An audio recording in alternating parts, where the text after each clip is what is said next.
ఏమనంటే ఈ పేపర్ల వార్త వచ్చింది, ఆ పేపర్ల వార్త వచ్చింది, 10 ఏళ్ళు మీరే పరిపాలన ఉన్నారు, మీ దగ్గర తప్పు జరిగింది, మా దగ్గర తప్పు జరిగింది అంటారు. కానీ నిర్దిష్టమైనటువంటి ఒక ఆధారాలతో ఒక ఆరోపణ చేసిన తర్వాత దానిపైన సమాధానం చెప్పకుండా బీట్ అరౌండ్ ద బుష్ అంటాం మనం.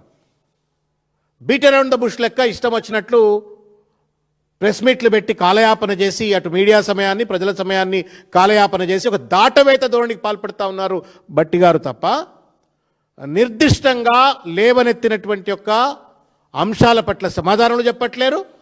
ఆరోపణలకు విచారణ జరిపించేటువంటి నైతికత కానీ ధైర్యం కానీ ఇవాళ చూపెడతలేరు. ఏ ధైర్యంతో మీరు ఒక పేపర్లో వచ్చిన వార్తను ఆధారంగా చేసుకొని నైని కోల్ బ్లాక్ టెండర్లను రద్దు చేస్తారు?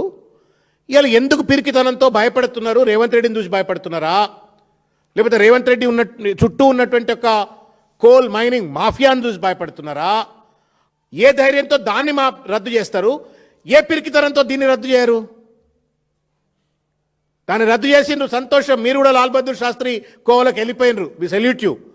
మరి అంత ధైర్యం ఉన్నటువంటి ఒక పెద్ద మనిషి మీరు రేవంత్ రెడ్డి గారి అనూనీయులకు బామ్మర్దులకు వచ్చినట్టు ఒక కాంట్రాక్ట్ను రద్దు చేయడానికి పిరికితనం ఎందుకు భట్టి గారు? మీకు